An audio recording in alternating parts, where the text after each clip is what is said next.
Ngibingelele ngiphinde futhi nginamukele la kuNqambothi Media TV 18. Wey'ngane zakwethu ngicela uma ukuthi uyafikelela ikhasi, ngicela wenze okufanelekile ucofa subscribe, ulike bese uphawula ngemuva kwanansi inkulumo ezolandela. Uphumela obala owesifazane owaziwa kakhulu ngoNondle nokungowesifazane okuwumshana kaGugu othi wadlwengulwa uGugu enomnyaka ewu-9.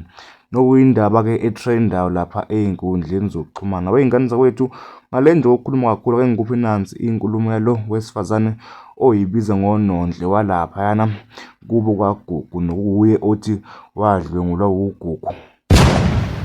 Mina lento lena ingiphatha kabuhlungu yokuthi umalume yena uyaphika kuze kuzoba yimanje. Yebo, umalume uGugu kufanele aphume ejele. Yewe usedonsile kakhulu lo mnyaka le aseyidonsile.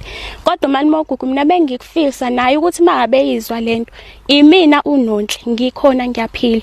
Iqiniso lakhe ngicela livume. Kungaze kulimala abanye abantu abasemaceleni babekade bengahlangene. Sasinaye la sesilala khona sasinaye sobabili, omunye wayekade engekho. Mina lento le yangihlumeza kakhulu la emphakathini, ngithukwa iy'ngane zize zilinganise, ezinye zithi zona zinamehlo awu-3 awu-2 lawa ababuka ngawo, elinye lingaphansi enkomeni. Ngoku mina ngizazi kahle ukuthi mina ngenzeka lonto. Ngithukwa le mphakathini kuthiwa mina ngabophisa uGugu.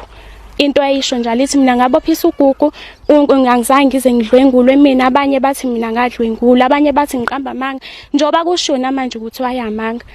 Umalume uGugu kusho yena uzilwele lakhe iside. Yebo, umalume uGugu angiphiki, umalume uGugu wayekholwa. Waqala wangenisa ePostoli, waphuma ePostoli wahamba eZiyoni, waphuma eZiyoni wangena eWeseli. Ngoba mangaba ngingaphazami wazi waboshwa esonta khona eWeseli. So umalume uGugu ntambama wayengithatha ahamba yolala nami embhedeni wakhe. Ngangilala naye nje ubusuku bonke. Umalume uGugu lento akazange azayenze kumina kube kanye, wayenza kaningi. Engifaka into yakhe yokuchama ngaphambili nangemuva.